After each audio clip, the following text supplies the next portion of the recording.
on BizCheck, and this morning we want to talk about unlocking engineering potential in Kenya. A few weeks ago, engineers went on the streets and to demand that 10,000 of their colleagues be hired in various projects by government. So we'd like to talk to Engineer Humphrey Indire, who is an engineer and head of health and safety at Coco Networks. Thank you very much for joining us. Thank you. Karibu sana. Asante. Right, engineers. Quite a small number compared to the population. Exactly. But the talent seems to be untapped in the country. What is going on? Yeah, so before even going to that, I know today is 9/11, so just commemorating, with those who lost their lives back then. Yeah, we are one cohesive society. It's important to support each other. Yeah, so a couple of days ago, the engineers went to the streets. And of course, as you've said, it's a small number. In total, we are about 27,000 engineers within the geography or the expanse of Kenya. And compared to our population, that's you can't even think about that ratio. Yeah, so the challenge that we've had as engineers in the country is basically the transition from the university or the schools, the TVETs, into the industry or the marketplace and the opportunities that are there. Somebody was saying that Kenya is an active construction site. Yet, these 27,000 engineers can be absorbed. Actually, if I give you the numbers, you'll be shocked. About half of that are not actively in gainable employment. So we are talking of about 13,500 engineers who are not in a place where they can only say that they have been absorbed in the Kenyan industry. Yeah, so I will say that that was one of the major reasons why the engineers went to the streets. And other than that, there are bodies that have been controlling this, of course, the Institute of Engineers of Kenya and the Engineers Board of Kenya as well, to just try and bring a conversation between the engineers, the marketplace, and of course the government, which is the biggest player and the biggest consumer of anything that's coming from the universities, the TVETs, and the school into the industry. So that was the biggest reason. Then probably the second one will be that there's been a challenge in terms of, I would say, compensation or salaries. So you'll find that even those who are in gainable employment or in a place where they can fend for their families are not sufficiently taken care of, and for that reason we've seen a lot of, if I may call it, brain drain, in the sense of many engineers leaving the country into other places across the globe, and of course still finding it in a way that they can really function there. So the challenge has literally been taking these 27,000 engineers who are there in the country and gaining them places within the marketing industry. As I've said, Kenya has been quite an active construction site. Right. Yes. When we were growing up, there were 3, maybe 4 careers that people wanted to become. Yes. There were doctors, there were somewhat 2 specific surgeons, pilots, and engineers was one of them. Yes. And so it's a bit discouraging that when we get into the job market, these engineers are not employed. You know, it's even weird to imagine that there's an unemployed engineer. What is the challenge? What are the barriers that are preventing these engineers from being taken up into the active construction site, as you are calling it? Yeah, so if I may say, so I'll maybe call out 4 things. So the first one is something that we can point to ourselves, so a skills mismatch. Okay. So you get out of a public institution or the university, and when you get into the marketplace, the employer still has to do training of up to 3 years. So that tells you that no, some of these projects can't wait. Somebody wants to deliver results and get the outcomes there and then. And they still have to, again, take this person who's left the university into 3 years of training. So that patience gap is what we want to solve as a country. And again, if you look at it, there are solutions to that. Probably I can address that. There are solutions to that in the sense that there is an integration of where we can collaborate between the developers, the government, and the institutions that are churning out this about 2,000 engineers yearly into the marketplace. So how can we do this? So firstly is to be able to actively collaborate with the universities in developing the curriculum. Yeah, so engineering has transitioned so much. If I may just give you a brief history. So engineering essentially came into play because of the needs that were there in the military. So the military, in terms of fortification and protecting countries and protecting kings and all that. So that's how engineering started. Then there were needs that were identified in the civil environment in terms of the civic needs. So the first discipline of engineering that came into play was civil engineering. Right. Then after that, we came into the military now needing to move. So mechanical engineering developed. Then later on, electrical engineering. And as years have gone by, right now we have software engineers, we have technical and IT related stuff. So the globe is moving at a faster pace than our curriculum can catch up. So we need to bridge this gap. And as I've said, it's trying to integrate in terms of the markets or the industries and what's happening in the institution. Walk into any public or Kenyan private university right now. I doubt if you'll get a course that teaches one on artificial intelligence or Internet of Things, IoT and AI.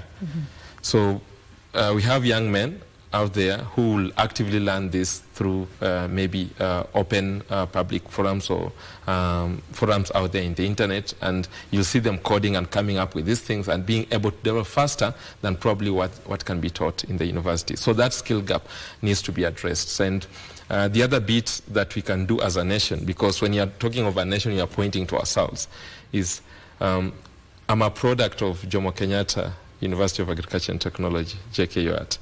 And yes, they did the foundational bits of it.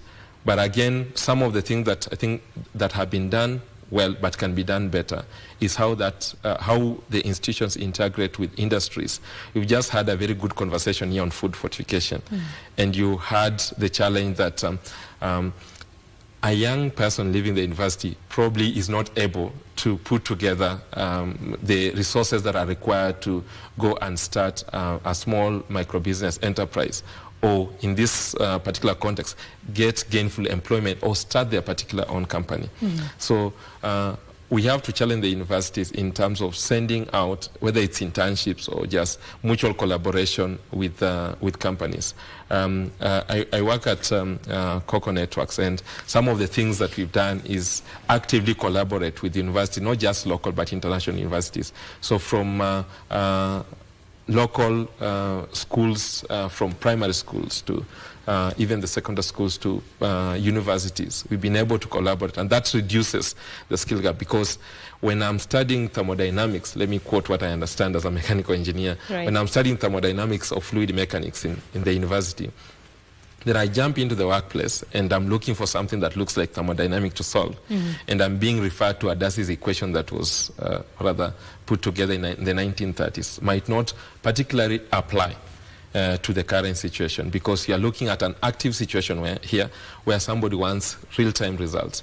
A road is being constructed. You are given a timeline by the government that this particular one has a PPP in terms of private partnership, public-private partnership, that has to last maybe for 18 months. So there is no sufficient time to learn, but we can bridge the gap between that by interrelating the two. So having the universities or the institutions bring students into these industries, and having the industry as well collaborate with the universities or the institutions, and doesn't have to start at the universities, all the way from the primary schools, right, and the secondary schools, and now to the tertiary institutions. Right.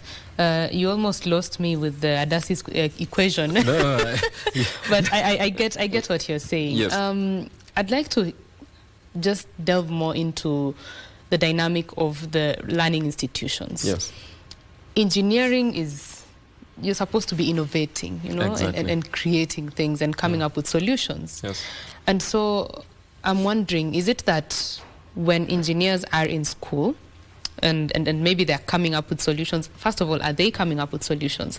And secondly, how can these solutions be supported so that they can solve the problems that we have in this country, in this region, and they can scale? Yeah, so two things. So how can engineers firstly be supported within the institution? So it's not a matter of, so Kenya doesn't lack the the knowledge. It just lacks an active environment where that knowledge can be exercised. Okay. Yeah, so in this sense, I think it's first of all to empower these institutions, to know that the world is changing quite fast and you have to catch up. Then the other bit is to also actively engage the students. As you rightly put it, the word engineer is actually to problem solve. Engineer is equivalent to problem solve. So the other bit, if you hear what the president is talking about, affordable housing and all that, it doesn't have to be that a job has to be created for you to go there. Yeah, so the natural definition of an engineer, the reason why they stay in school for 5 active years is to be able to gain that bit of, I'm able to look at a problem in the society and come up with a solution. So I think rejigging the curriculum and be able to start offering challenges to these engineers at an early age will help in terms of bridging the gap. By the time they're out of these institutions, when they get into a place like, let's say, Coconut was, they should be able to easily transition into being meaningful at that particular place of work.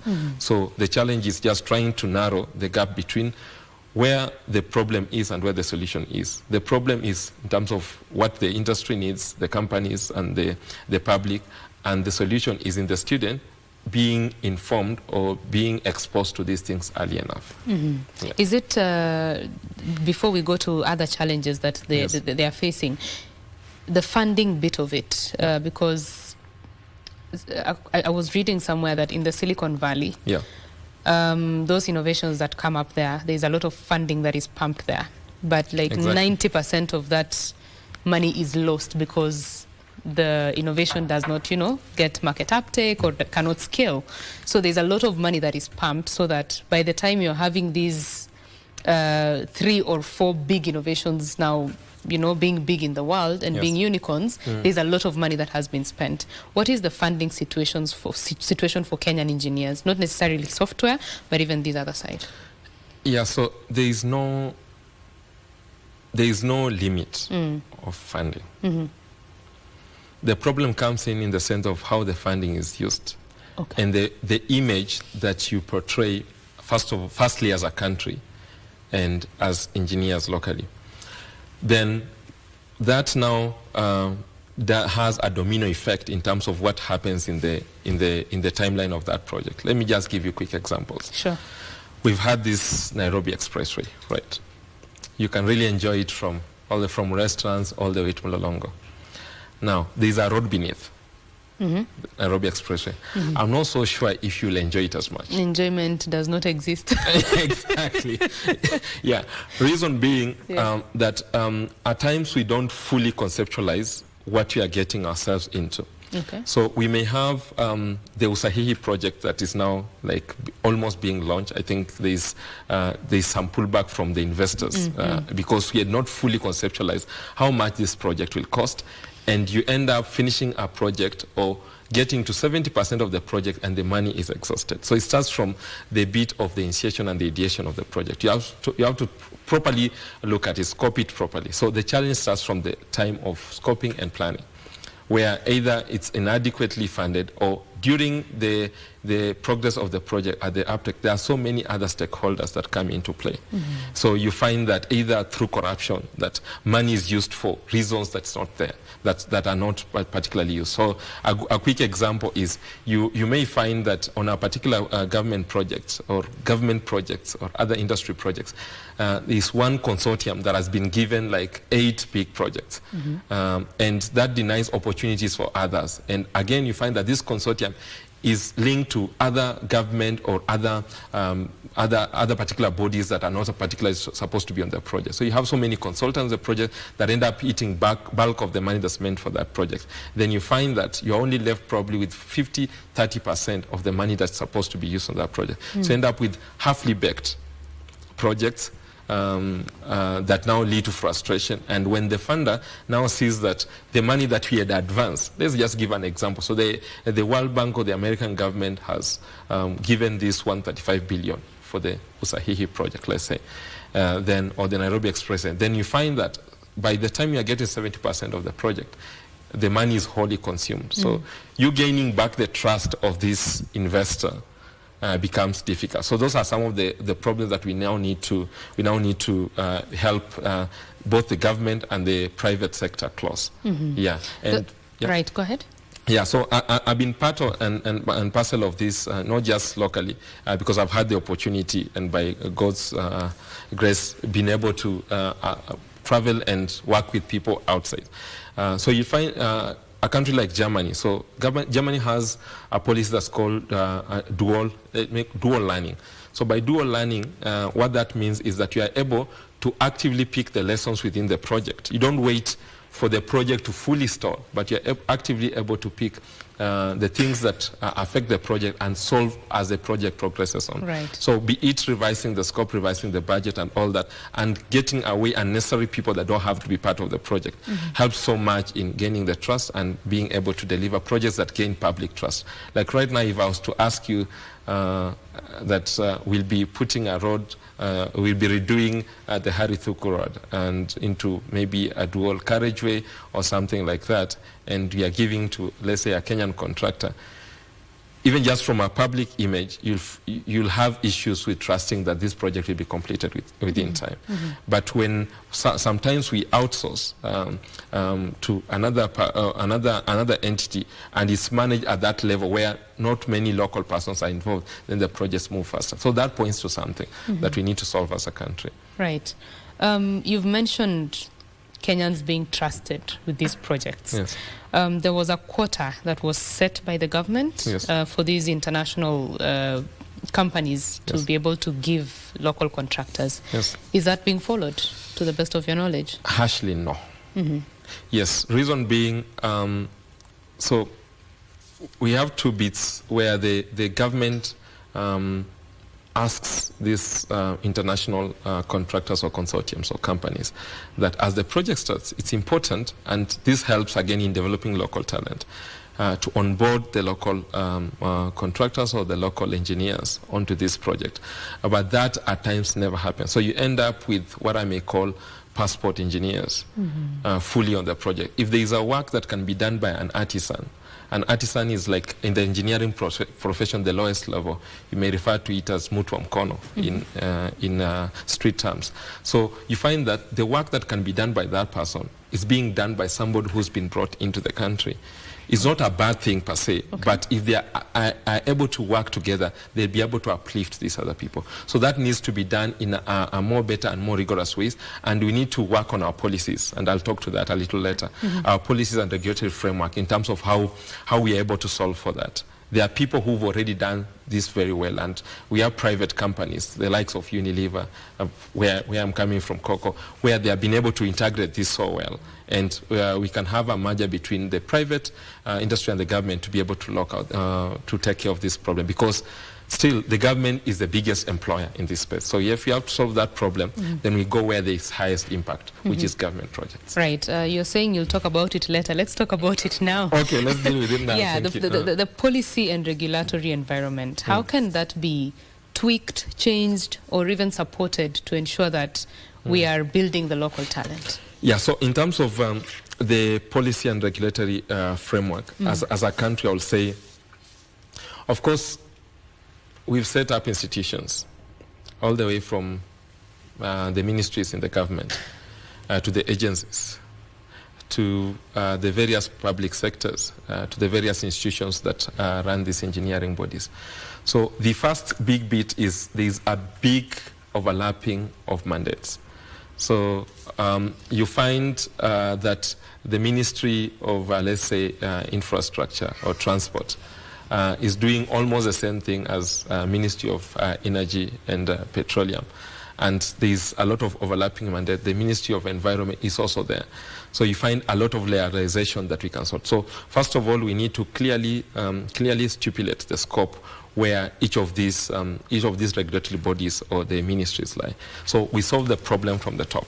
So that's the first bit that I can say. Then, of course, there's the big bit of the lengthy processes and approvals. And the panel prior to me here are talking about entry barriers or regulatory barriers. you get into a country like Rwanda, where I've had the chance to go, and it's so easy for you to go and start up a company and be able to run through in terms of carrying on business with that country. Now, when you look at it from an engineering point of view, before you are able to, let's say, fully license your engineering project, you'll of course start with the national government, where you have to get some permits.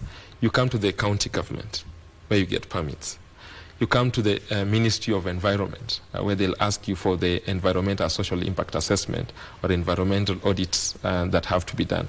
You come again to the sub-county level, where they ask you to do stakeholder engagement, where you meet the local people or the chief and people who have to be gotten into a baraza to discuss that. Now, all this can be done by one body.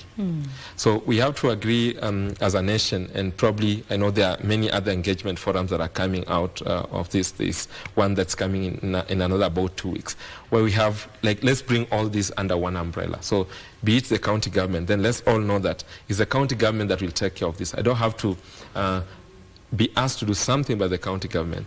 Then again, the ministry asked me to do the same thing. So you got the ministry, let's say Ministry of Energy and Petroleum. So they'll ask you for an environmental impact license. Then the county government will also ask you for that separately. Then when you go to the sub-county level, they'll also ask for you that, for a report on that separately. So you find it's the same thing by different bodies that we can clear out. That seems to be a problem across industries. I have Yes. spoken to across the board, really. Everyone is complaining that there's double licensing, people doing the same thing. And so what solution is there? What solution can you front to reduce this? So first of all, we have to be, when you're in a pit, the first thing that you need to do is to stop digging. Right. So we have to stop, first of all, this bit of having various ministries sitting on the same projects. I know it can be given as a bit of a multifaceted approach, but let's be clear, first of all, that when a particular project has been set up, this project aligns to this particular ministry or this particular agency. Then once we stop that, then we can get into talking terms in the sense of how long should an approval take. Like, I would say a simple thing like if you are to set up a borehole for your community, you'll be surprised that in as much as you may be having the funding and the idea is already there, and you've talked to your local community, it might take you somewhere between 3 months, the earliest 3 months, to almost even 3 years to get that done. Yes, and the problem is you'll do your environmental social impact reports, you submit, then it just takes ages, move from one government department to another, and you have to keep visiting them in person, while there are platforms that have been set where you can submit, like, let's say, eCitizen or whatever platform that's there, where you upload some of these reports digitally, and they are assessed there, and you are told whether this water project of yours, for example, is a go or no go. But in this case, you have to keep chasing after them, and that's the reality I mean we have to face as a nation, and we have to solve for that, because it's a key barrier to entry. So with your money that had been given, let's say from World Food Program, for you to set up that borehole for your community, believe you me, if you tell them that 2 years down the line, I haven't received the permits to do this project, then I mean they'll just withdraw from the project. So it also creates investor fatigue, and there is the realization that probably East Africa or Kenya is not the place where my money can actively impact citizens, because everybody at the end of the day wants to impact livelihoods, change the lives of these cash-conscious families across Africa. So we have to put in an enabling environment, an enabling regulatory framework that's able to support this. Another quick example. We've had tragedies strike in this nation, and from floods to some cases where we've had fires. So we recently, I think about 2 years ago, we had a very lengthy rainy period, and it swept off some dams. So as you're speaking, some of those dams have not rebuilt, not dams rather, bridges have not been rebuilt up to the moment. And you look at it as an opportunity to probably really impact the community there and be able to help them in terms of movement and be able to uplift the economic livelihood, the livelihood of that particular place. But it just takes ages and ages. So one will say that we assessed that particular bridge and submitted our report. We are waiting for us to be given approval so that we go back, speak to the community. Then after you going to speaking to the community, you have again to submit another report. So it's just an endless cycle of things that we can solve by cutting some of these regulatory, what I may call, actually areas that we don't need to spend, because it doesn't have to come from Humphrey. To put in his signature, to Betty, to somebody else. You don't have to have 7 signatures on one page to confirm that that project is right. Right. Before we close this conversation, I'd like to hear from you your thoughts on the quality of work that is being done in this country. This one, we've mentioned it many times, the collapsed buildings. There was a time a road was laid out and then it started coming off as if it was just 1 centimeter of something, of tarmac. And so most of those are projects done by local contractors. Exactly. Yeah, and it erodes public trust. Yeah, same what I've spoken about. In local talent. So what is the role of professionals such as yourself, of course, the entire industry, quantity surveyors, contractors, engineers, whatever you want to mention there? What is the role in ensuring that you're building public trust so that people can even trust you with their own projects? It does not even have to be the government. It can be a private sector that is building something. Yes, and it's not just even about public trust. Yeah. It stems all the way to when you're building your house. So there are legislative bodies or accreditation bodies for engineers, quantity surveyors, architects.